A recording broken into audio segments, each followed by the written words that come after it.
Hi guys! For today's video, balik naman tayo ulit sa stationery haul, unboxing.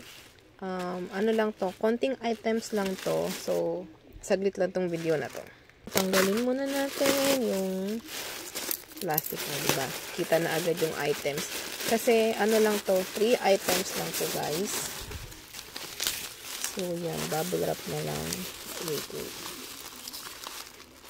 Sticker book to eh. Tsaka, parang ano ata yung isa, memo pad na. Pero ano siya, parang sticker type. Wait lang, ito na lang. Tanggalin natin. So, yan.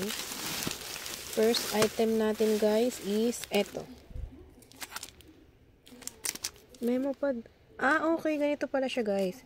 So, may sticker sheets. Tapos, sige, tingnan natin. Memo pad ata yun. Wait, hindi siya matanggal. Okay. Ano siya guys? Die cut na memo. Ay, ang cute. Iba-iba yung design. Tapos, merong mga sticker sheets.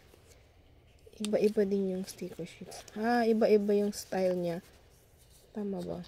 Ay, hindi. Sorry. Smooth. Pare-pareho lang pala. Yung colors lang may iba. So, yan yung first item natin, guys. Next natin is itong sticker book. Second version na ata to. Meron ako nito yung first version. Napakita ko na yun sa mga sa isang video ko, pero yun. Hindi ko pa siya na-open. Last natin, guys, is eto. So, eto, hindi kasi siya kasya. So, tinanggal ko sa stand yung cellphone ko. So, another landscaping sticker book. Meron na ako nito yung purple version. So, tanggalin ko muna yung plastic. Again, guys, kapag malaking landscaping sticker book, usually 6 lang siya. 6 na scenes. So, yun siya sa loob. Ito yung mga stickers na ididikit. So, ito yun, yung mga yan.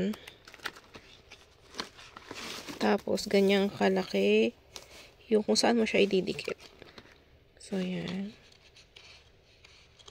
Ay, ang hirap tanggalin. Ang hirap i-next page. So, yan.